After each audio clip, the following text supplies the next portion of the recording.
Jason Byrne, your son, you were at you're a Donegal native, and you were at the 115 to 114 win for Dublin Saturday night at Croke Park. What are your initial thoughts on it? Initial thoughts, I was leaving Croke Park very disappointed. I was there as a punter, I was kind of off duty, so Donegal were in control of the game. Definitely thought Dublin were beatable. Showed again last night that they are beatable. But just Donegal have had this habit in the league of throwing away games from commanding positions. It happened in the first round against Mayo. It happened a couple of weeks ago in Letterkenny against Galway, and now it's happened again at Croke Park, and they've only got 3 points now, which I know they'll be very, very disappointed with. But they'll take a lot of positives from it on the night as well. Like Michael Murphy became a victim of the Dublin dark arts again. Well, plenty of teams deploy the dark arts in Warden Donegal, but Murphy was just a bit of a victim there. So he'll be very annoyed with that and very disappointed with how he was kind of treated, I would say.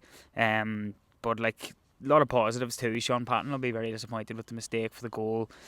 He rarely makes those mistakes, in fairness. He's been a fantastic keeper since he's come into the side and kind of ended his soccer career. The goal chances, just if they were a bit more clinical in front of goal. My own Killybegs clubmate Hugh McFadden got a brilliant goal in the first half. He's got that in his locker. He doesn't really get the chance to do that much with Donegal because he's got a kind of a restricted, thankless role, normally protecting the back three or the back six. I've seen him do that plenty of times with the club. Like he's when he gets a running goal like that, he can be very hard to stop, and it was a great finish. So they'll be disappointed with the chances they missed in the second half and the calamity for the Dublin goal as well. And Murphy's second yellow, but a lot of positives too. That if Donegal were a bit more clinical and that mistake hadn't happened, they definitely could have left Croke Park with the 2 points. Do you think psychologically that's a bit of a blow, because nobody's beaten Dublin in Championship since your boys last did it in 2014, and this was a chance to kind of lay down a marker, because it would have been 3 out of 4 league games then that Dublin wouldn't have won, whereas now it's 2 draws and 2 wins, so it's kind of a mischance. Yeah, definitely a mischance, Shane. A lot of lads in that Donegal team don't know what it's like to beat Dublin. There's only a handful of them left now from that 2014 side. Of course, Murphy being one of them. Neil McGee's another one straight off the top of my head. That's in the starting team. Ryan McHugh. Ryan McHugh, yeah, of course, done all the damage that day as well. I thought he maybe could have thrown on Paddy McBurty a wee bit earlier than he did come on, because he's obviously kept his fitness in check. He was in New York for a couple of months with work, and I think they were just easing him back in. But I think if he was in the field a wee bit earlier, that he could have done a lot more damage, and that would have made a big difference as well. From Dublin's point of view, they went down by 10 points against Monaghan, went down by 5 points, I think was the biggest gap in this game. Are you seeing any kind of reasons to think that things will take a bit of a downward turn in what is Dessie Farrell's first year? I'm not saying they're interlinked per se, because it could be partly down to a great group of players coming to the wrong side of their peak. Yeah, it's hard to know. Championship will tell us a lot, Shane, of where they are. I think Sean Bugler's a great find. I think Dessie will be delighted with how he's performed in the league so far. Evan Comerford has shown that he is a very capable replacement for Stephen Cluxton. A lot was made that Cluxton wouldn't feature in this league campaign, but you think about it, Evan Comerford's been training under his watch for a couple of seasons now, and having that experience, and he's learning from the best, and he showed that. I thought his kickouts against Donegal were exceptional, and he's got a lot of the marks to Cluxton's game in his own game. Brian Fenton really grew into the game against Donegal. He's such a massive player for Dublin. You were mentioning there the last time they were beaten, he hasn't lost a championship game for the Dubs either. He made his debut in 2015.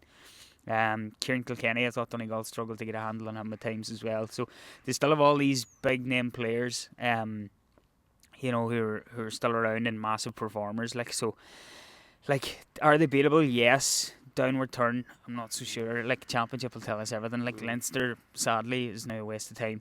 Hopefully the motion of Congress now on the 29th of February does go through, that they do get a game less in Croke Park, because it is a home venue for them.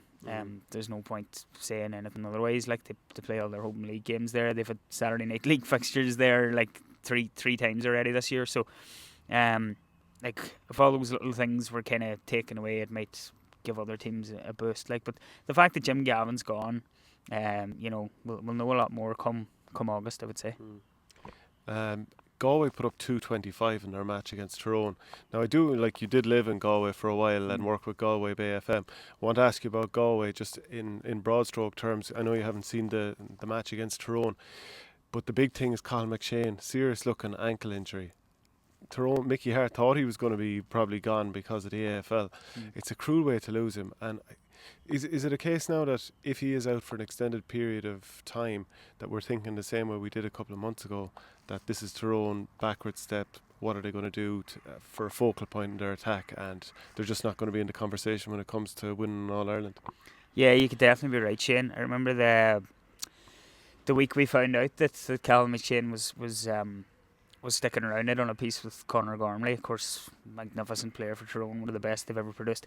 And he said that the boost his presence alone and his return would give to that side would put them back into the All Ireland conversation, and rightly so. But like, he was joint top scorer in the championship last year. He's a phenomenal athlete. We know why professional clubs in Australia were courting with him and trying to get him to come down there. Like, and you know, it's hard to see how they can be champions at the end of the summer without a scorer like that in their team. He's phenomenal. He would walk into any team. He's one of the best forwards they've ever had, and they have had arguably the best in Peter Canavan. So yeah, I can't see them winning their fourth Sam Maguire without him if it is a serious injury and he is out for the rest of the championship. Yeah, so we'll hope he's not.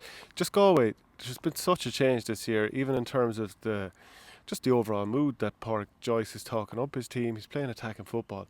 225 is a hurling score as well. Yeah. Are you getting like a positive vibe from people that you would have known at, in Galway within the radio station there? Yeah, absolutely. Yeah, like I was at the Galway Donegal game in Letterkenny a couple of weeks ago, and you could just see the difference. Like when Donegal were 7 points up in that game, and like I covered Galway for a long time when they were playing football in Division 2, and any time a Galway team would have trailed an away league game by that deficit, there was no way they would have fought back and won it. Like there was just a real, like, there was no panic. There was a real air of confidence about them. They worked the ball really well. Their two cornerbacks got goals that day. I haven't had a chance to look at the reports from Jim yet today, but like Shane Walsh is absolutely flying. He's rightly been made captain. He's a real leader. He's a fantastic footballer. He really seems to have come into his own for them. Damien Comer being back, like, he struggled with that ankle injury for the bulk of last season. Him being back's massive. Paul Connery's still a vital player for them. He had that horrific leg break injury as well the year before. He's back in the team now. Gary O'Donnell looks as young as ever. Like there was a couple of people said to me after Kevin Walsh left that the likes of Gary O'Donnell might finish up, but Gary against Donegal had a fantastic game as well. And some of the young players they have there as well, like John Daly, really come into his own at centre back, and they just maybe need to nail down a number one goalkeeper. But other than that, there's massive signs that Galway are going to be an All-Ireland semi-final team at least under Porrick's watch. He said on day one his aim is an All-Ireland. He's laid down a marker and a big challenge to his players to have a big summer, and they'll definitely be in the last four. I'd be very surprised if they weren't. If Dublin did take a bit of a step back this year, and like this, no matter what, they're still going to be All-Ireland contenders and most likely be in the final, and fair chance they'll win it. But if they do take a little bit of a step back this year, there's no reason that Galway couldn't feel like they'd beat any one of the other rivals. I mean, and I include Kerry in that because Kerry have some amount of talent there, but like it's only a couple of years ago that Galway beat them in a Super 8 game. So surely Galway feel they're as good as anybody else if you take Dublin out of it. Yeah, exactly. I was talking to a couple of the Galway players in Letterkenny just off the record. It's at the change rooms after that game, and they were very disappointed with how they left Tralee that night. Shane Walsh got a brilliant goal, and they really felt that they left the 2 points behind them. So they'll love another crack at Kerry again during the summer.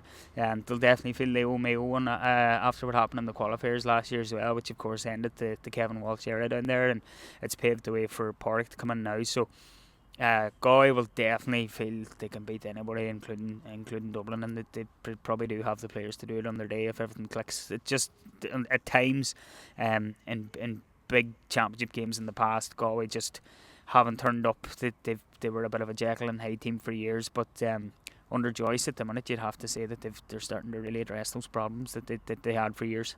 Thank you very much, Jason. No problem, Jane. Thanks for watching Our Game. Don't forget to like and share the videos, and if you're new to the channel, hit subscribe.